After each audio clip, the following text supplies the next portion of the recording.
बहुत समय पहले की बात है। एक घने जंगल के बाहरी हिस्से में एक आदमी अपनी पत्नी के साथ शांति से अपना जीवन व्यतीत कर रहे थे। लकड़ी काटकर बेचते और अपना जीवन निर्वाह करते थे। हर सुबह सूरज उगता और वे जंगल में चले जाते। वहां वे पेड़ काटते और उनकी लकड़ियों के गट्ठर बनाते। शाम के समय वे उन्हें घर ले जाते।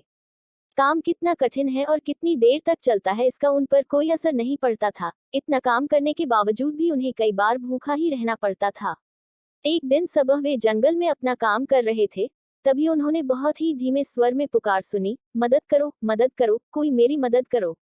ऐसा लगा कि यह आवाज पास ही गिरे पुराने पेड़ से आ रही थी। वह आदमी और उसकी पत्नी दौड़कर उस पेड़ के पास गए। वहां जमीन पर पड़ा एक छोटा सा भूत अपनी टांगों से पेड़ को धक्का देने की कोशिश कर रहा था। उसकी पूंछ गिरे हुए पेड़ के नीचे फंसी हुई थी। मदद करो, थका हारा भूत रोते रोते बोला। हमें तुम्हारी मदद करके अच्छा लगेगा, उस आदमी और उसकी पत्नी दोनों ने एक साथ कहा और वे उस पेड़ को तब तक धक्का देते रहे जब तक पेड़ लुढ़क नहीं गया। पेड़ से छूटने के बाद भूत सीधे हवा में उछल गया। अपनी मस्ती में मस्त होकर अपनी पूंछ लहराने लगा। आपने मुझ पर जो दया की इसके लिए आपको 100 धन्यवाद, वह बोला। जब से यह पेड़ गिरा है तब से मैं यहाँ पड़ा कष्ट पा रहा था। आपने मेरी जान बचाए इसके लिए धन्यवाद। मैं आपकी 3 इच्छाएं पूरी करूंगा। ये इच्छाएं 3 ही होंगी, सो ठीक से सोच विचार कर मांगना।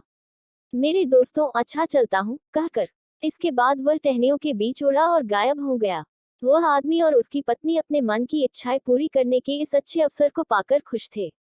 आज कड़ाके की ठंड थी। जल्दी ही पूरी होने वाली 3 इच्छाओं के ख्याल मात्र से उनमें गर्माहट आने लगी थी।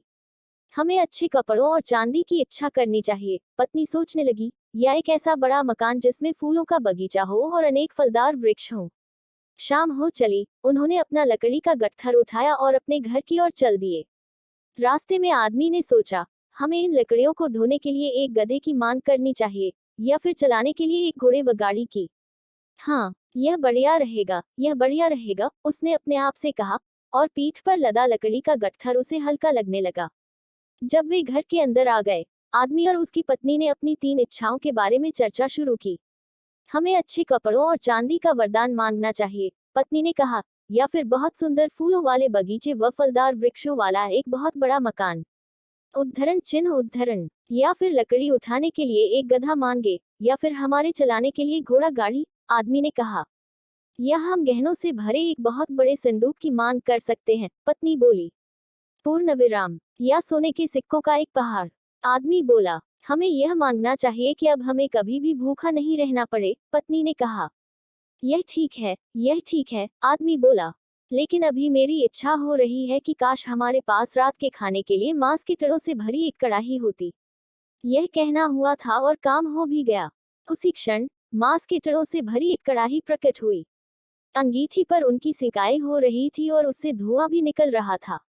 ओह मूर्ख, पत्नी चिल्लाते हुए बोली। देखो, यह तुमने क्या कर दिया।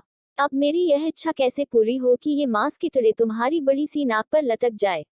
जैसे ही उसने यह कहा और हो गया, मांस के टुकड़े कड़ाही से उछलकर आदमी की नाक में लटक गए। ओह भाग्यवान, यह तुमने क्या कर दिया, वह चिल्लाया। अब मूर्ख कौन है, बताओ। उद्धरण चिन्ह, आदमी और उसकी पत्नी ने मांस के टुकड़ों को नाक से हटाने की हर संभव कोशिश की। जितनी खींचतान हो सकती थी उन्होंने की, लेकिन उनके सारे प्रयास व्यर्थ गए। मांस के टुकड़े अभी भी उस बेचारे आदमी की नाक पर लटके हुए थे। और अंत में थक हार कर वह आदमी और उसकी पत्नी आग के सामने गिर पड़े। उन्होंने बड़ी उम्मीद के साथ अपनी तीसरी और आखिरी इच्छा के बारे में सोचा। क्या यह इच्छा लकड़ियों को उठाकर ले जाने के लिए गधे की हो, घोड़ा और गाड़ी दोनों चलाने के लिए हो, बहुत बड़ा मकान हो, अच्छे कपड़े व गहने हो, या सोने के सिक्कों का पहाड़ हो।